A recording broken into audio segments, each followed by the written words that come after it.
no shortage of ways, Andrew, that we can be finding backlink resources for our business. So the two easy ones are, what was it? Unique Article what? Unique Article Wizard is a Unique great Article Wizard. resource. It's a website. Yeah, yeah, and it's a software program as well. So it basically submits your articles and does it really quickly and easily for you. Second one is you buy it off Fiverr, but watch out for the scam artist there. Yeah, And yeah. the third way, Just be cautious about that.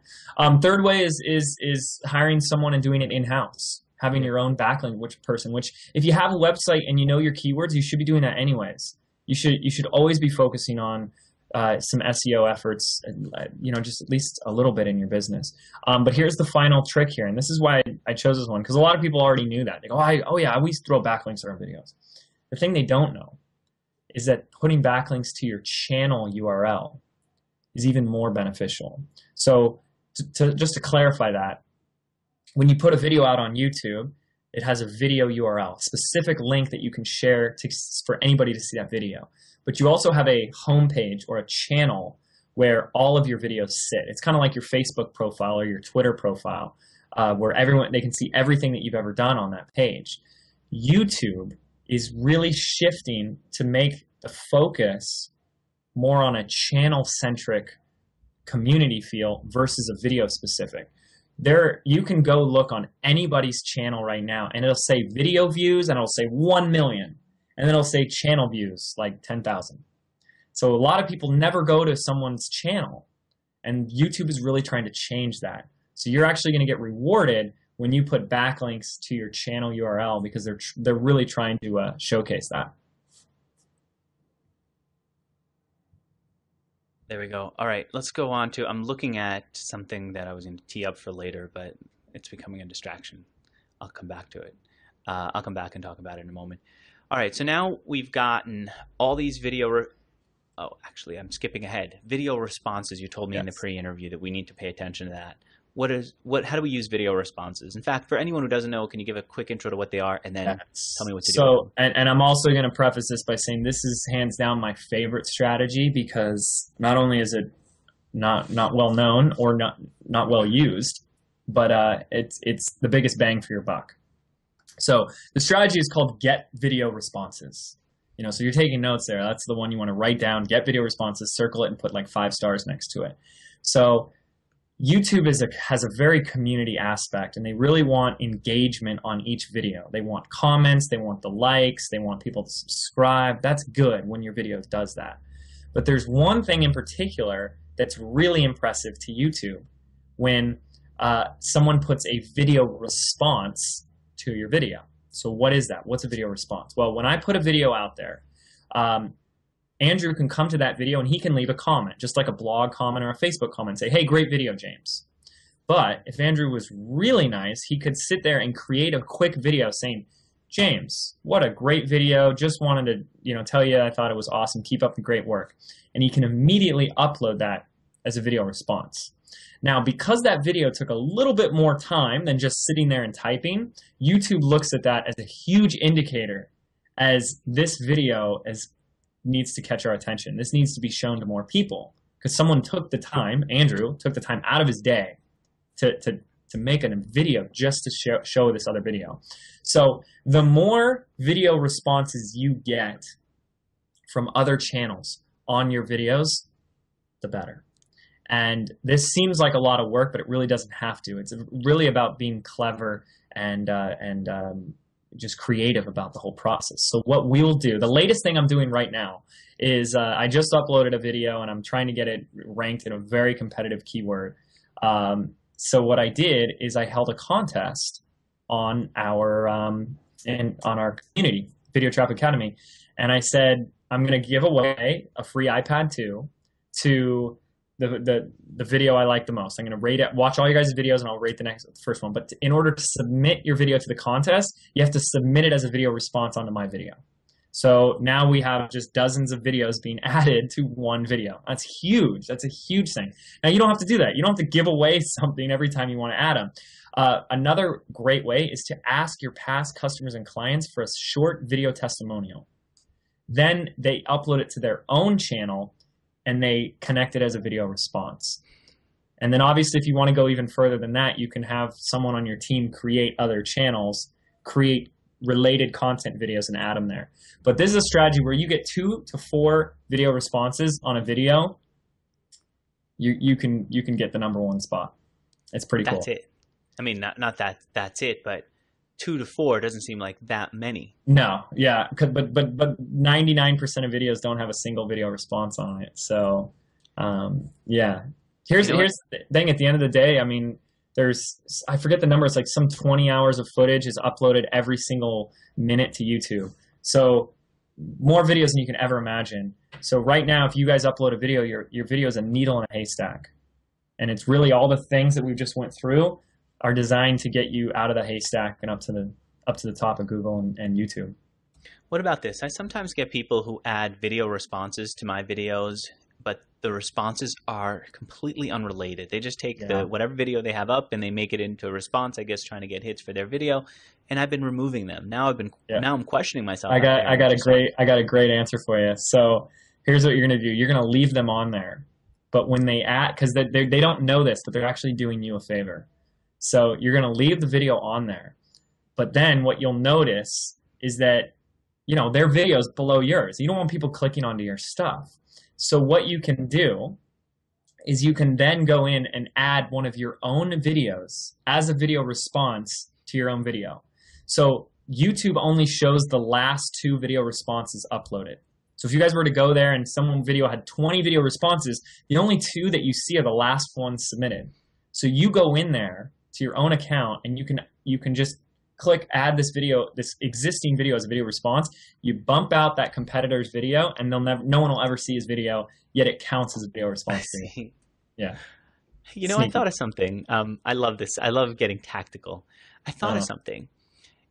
You know how your YouTube video is connected to your main Google account, which is connected to your Gmail account and your Google Docs, etc.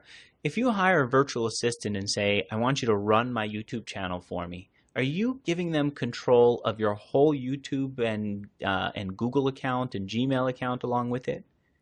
Yes, I believe so. Because it's all the same for me. So I would assume that it is all the same for everybody else. So yeah, when the reason I'm hesitating is because I'm wondering if there is a way that you can. I know that if I was logged into one Gmail account and I try and log into another YouTube, it kicks me out of that Gmail. So I'm assuming yes. And that's the beauty of it with working with my team and people in the Philippines is there isn't a trust issue. There isn't a but they can go into your Gmail account.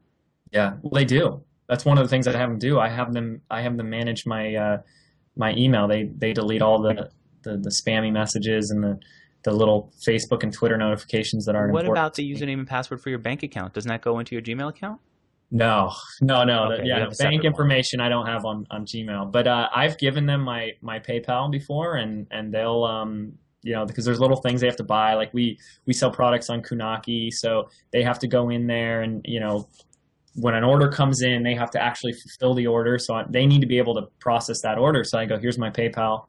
And PayPal will allow you to have accounts for other members of your team where you can decide what power they have so that you can let them give refunds, but not see how much money you have in your account, or get history, but not do other things. It's kind of cool. And they don't talk about it much. I had no idea. Well, that's awesome. Yeah.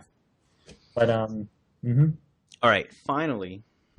Yes. We got all these video views. Yes. We got all these channel views. We have all these responses, and we've knocked down the ones we don't like.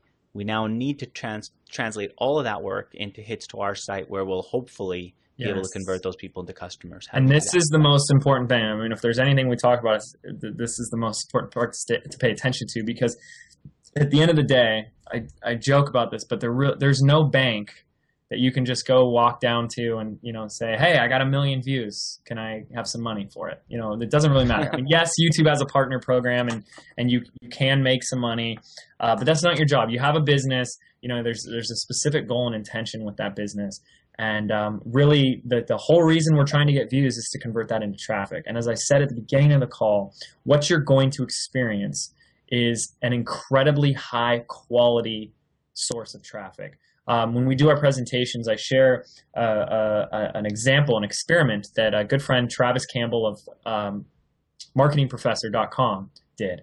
And it was really cool. What he did is he took all these different resources, the free resources, all the social media sites, Twitter, Facebook, Google+, Google.com, and YouTube, and he drove them to a squeeze page.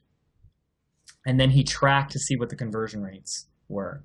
And it was like a 400% increase or difference from the second place winner and the first place winner. And the first place winner was YouTube. So what you have to realize is that if Andrew created a 2 to 3 minute video sharing a tip on how to drive traffic to your website or some really cool little tip, and you're watching him, you're paying attention to him, and you go, I really like this guy. I trust him. I can see his body language. 80% of our communication is nonverbal, right? So people are always judging and looking and saying, is this person safe? Can I trust them? And if at the end of that tip that Andrew says, now, head on over to mixerg.com, and I want to give you this free report. It's going to show you 10 more tricks. I go there, and I go to this new website. I'd never been there before. I mean, I know what to do. I'm ready to do it, and there's no question.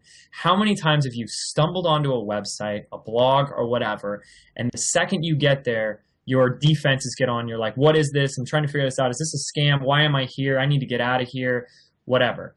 YouTube, for some reason, gets rid of that because video is so transparent so that by the time they're on your site, they're what I like to say, they're just primed, pumped, and they're ready to take action with you. So the question is, how do we do that? How do we get them from YouTube? How do we get the 3 billion daily views from YouTube onto your website? And there are a few different ways. First one is your video itself. Your content and communication in the video is going to be a big factor. At the end of every video, you need to have a physical call to action where you tell people what to do next. If you don't, they're just going to watch the next video. And that next video is usually your competitors. The average person is spending 15 to 20 minutes a day on YouTube. So they're going from video to video to video. You need to stop that and get them to come to your website. So end your video with a compelling enough reason why they need to go to your website. To get your free report on the 7 ways to increase your traffic, head on over to my blog, increase your traffic, tripleyourtraffic.com, whatever it is, and I'll give you that free report. Okay, and the more you can make it a desirable offer and tell them what it's going to do for them, throw out the benefits, the better. Okay, and say that in the video, make it very clear. Now, the next part about that is having that link, that URL in your video in a few different ways. So I'm going to say something, Andrew, and it might go over people's heads, but they can Google it. But there's something called a call to action overlay. Now the call to action overlay, you guys have seen it. Most people are not using it, but it's there for you guys to use. It's a banner that's going to show up at the bottom third of your YouTube videos. This banner, you can fully customize the title, the description, there's even a thumbnail, and it is the only way that someone can click inside of your video, leave YouTube, and go straight to your website. Failure to have this is like just leaving traffic on the table. You're telling more people, don't come to my site.